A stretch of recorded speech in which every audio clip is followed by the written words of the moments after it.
So hello friends, welcome back to my channel Surya Das official. So guys, আজকে হলো আমাদের বাড়িতে গণেশ চতুর্দশী, গণেশ পুজো হবে। তাই এটা নিয়ে আমাদের 3 বছর হলো এটা নিয়ে। তা যাই হোক, ব্লগটা দেখো, চলো ব্লগটা স্টার্ট করা যাক। সো গাইস, বাইরেতে একটা বিশেষ পুজো থাকার কারণে আমরা এখন যাব হলো গঙ্গা স্নান করতে। তা গতকাল আমার বৌদি এসেছিল আমাদের বাড়িতে, মানে গণেশ পুজো উপলক্ষে। তা তোমরা এই জায়গাটা মানে যারা যারা চেনো একটু কমেন্টে জানো, যারা যারা মায়াপুরে এসে তারা অবশ্যই চেনো এই জায়গাটা। তা যাই হোক, আমরা এখন যাচ্ছি গঙ্গায় স্নান করতে, মানে 7 সমুদ্র 13 নদী পার করে আমাদের গঙ্গায় যেতে হচ্ছে। সো গাইস, তোমাদের সাথে কথা বলতে বলতে আমি কিন্তু ঘাটের ধারে চলে এসেছি। দেখতেই পাচ্ছ, এই দেখো পবিত্র গঙ্গার জল। তা এখানে একটা ভোলেনাথের মন্দির ছিল শিব ঠাকুরের, তা আমি জল ঢেলেছিলাম, ভিডিওটা করা হয়নি। তো যাই হোক, আমাদের চান টান হয়ে গেছে, আমরা এখন যাব বাড়িতে। তা দেখতেই পাচ্ছি ইস্কনের সামনে দিয়ে আমরা এখন যাচ্ছিলাম বাড়ি। এবার কিন্তু ইস্কনের সামনে একটা গণেশ পুজো হচ্ছিল, চলো তোমাদেরকে দেখাই। এই দেখো প্যান্ডেলটা, আর এই দেখো মানে তা খুব জোরে টোটো চালাচ্ছিল, সেই জন্য আর ঠিক মতন বোঝা যায়নি। সো গাইস, এখানে কিন্তু আমি গণেশ ঠাকুরকে নামিয়ে নিয়েছি। আর তোমরা হয়তো ভাবতে পারো আমি ভয়েস কেন দিচ্ছি, কারণ প্রচুর আওয়াজ, বুঝতে পারছো বাড়িতে পুজো বাচ্চারা হলে কেমন আওয়াজ হয়, সেই জন্য আর কি। তো যাই হোক, এখানে আমি যেগুলো দিয়ে স্নান করবো মানে দুধ, দই, ঘি, মধু, এগুলো সব জোগাড় করে রেখেছি। আর গণেশ ঠাকুরকেও কিন্তু স্নান পাত্রে বসিয়ে দিয়েছি, দেখতেই পাচ্ছ। তো প্রথমেই দেখো, আমি সিদ্ধিদাতা গণেশকে মানে পরিষ্কার গঙ্গার জল দিয়ে স্নান করিয়ে নিচ্ছি। তারপরে দেখো আমি ঘি দিচ্ছিলাম, কিন্তু ঘিটা জমে গেছিল, সেই জন্য আর কি মানে পড়ছিল না। তাও দেখো আমি কোনো মতে দিলাম। তারপরে দেখো হাত দিয়ে কাচিয়ে তারপরে আমি কিন্তু গণেশ ঠাকুরকে মাখাবো।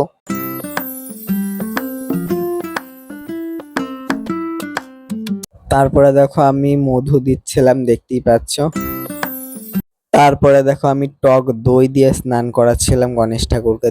তারপরে দেখো আমার ক্যামেরাম্যান পালিয়েছিল, সেই জন্য আমি নিজে নিজে ভিডিও করছিলাম। তা যাই হোক, দেখতেই পাচ্ছ এই পরিষ্কার গঙ্গার জল দিয়ে আবার স্নান করিয়ে নিলাম। তারপরে দেখতে পাচ্ছ চিনি দিচ্ছি, মানে চিনি দিয়ে স্নান করিয়ে নিচ্ছে। তারপরে দেখো আমি আতক চাল দিয়ে দিচ্ছি। আর আমি কিন্তু পুরো অভিষেকটা আমি নিজের মতন করে করছি, কারণ আমি নিয়ম কারণ কিছুই জানি না। মানে অভিষেকগুলো আমরা করার পর পুজোটা এসে ঘট স্থাপন সেগুলো মানে পুরোহিত এসে করবে। তা যাই হোক, আমরা প্রত্যেকবার এইরকমই করি, আমরা অভিষেক করিয়ে রাখি, পুরোহিত এসে পুজো করে। আর এবার কিন্তু একটা না, এবার দুটো পুজো হবে, মানে গণেশ পুজো হবে সঙ্গে নারায়ণ পুজো হবে। তা প্রথমে গণেশ পুজোটা করে নেবে, তারপরে গণেশ পুজোটা হবে। তো যাই হোক, তারপরে দেখো আমি গঙ্গার জল দিয়ে স্নান করিয়ে নিচ্ছি আবারও, মানে ভালো করে পরিষ্কার করে নিচ্ছি। তারপরে দেখো একটু ফুল দিয়ে অভিষেক করছিলাম, মানে যেটাকে বলে পুষ্প অভিষেক, সেটা করছিলাম। দেখতে পাচ্ছ গণেশ ঠাকুরকে এতটা সুন্দর লাগছিল না কি বলবো। তারপরে দেখো ঠাকুরের গা মুছিয়ে দিচ্ছি আমি। এখানে দেখতে পাচ্ছ কয়েকজন ফল কাটছে, একজন আলপনা দিচ্ছে, আর এদিকে দেখতেই পাচ্ছ মানে সবাই বসে রয়েছে, দেখতেই পাচ্ছ।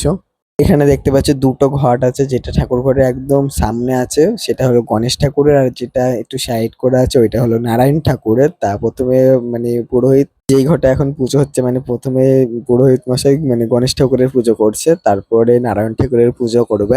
সবার ব্লগ মানে গণেশ পুজোর ব্লগ আমার দেখা হয়ে গেছে, কিন্তু আমি এখনো ব্লগটা মানে এডিট করে উঠতে পারিনি। যাই হোক, সময় মানে একটু লেট হয়ে গেল দিতে, তা কিছু মনে করো না প্লিজ। তার জন্য আমি তোমাদের কাছ থেকে হাত জোড় করে ক্ষমা চেয়ে নিচ্ছি। আর এখানে দেখতে পাচ্ছ খিচুড়ি রান্না হচ্ছে।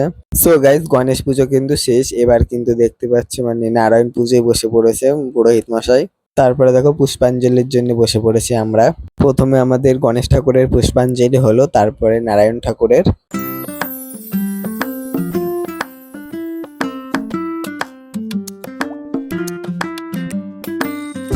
তারপরে দেখতে পাচ্ছ আরতি হচ্ছে এখন।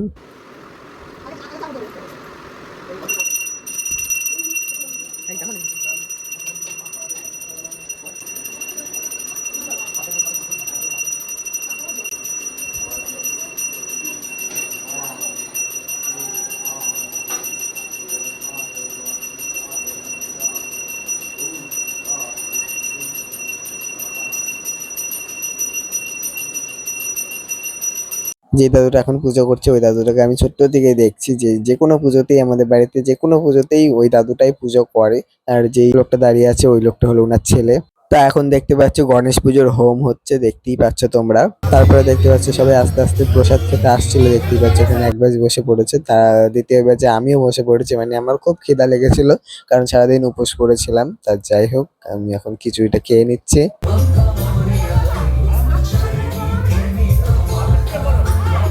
তো এখন বাজে 3:30, সবাই বাইরে চলে গেছে যে যার। তা এখানে দেখতে পাচ্ছি এরা এখনো কাজ করছে, যেহেতু একটু কাজ মানে বাসন কোসন ছিল আর কি। এখানে দেখতে পাচ্ছ আমার বড় মামা ছোট মেয়ের শাশুড়ি আছে, এখানে ছোট মামার বড় মেয়ে আছে আর ওর শাশুড়ি আছে। আর এখানে দেখতে পাচ্ছ বড়দি মানে বড় মামার বড় মেয়ে দেখতে পাচ্ছ কাজে, মানে পুরো ব্যস্ত সবাই এখানে।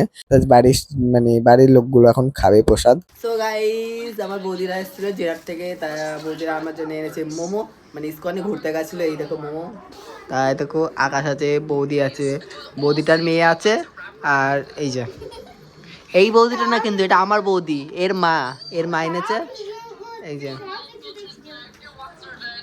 তো যাই হোক ব্লগটা এদি কেমন লাগলো কমেন্ট জানিয়ে, যদি ভালো লাগে অবশ্যই like comment share and subscribe to my channel.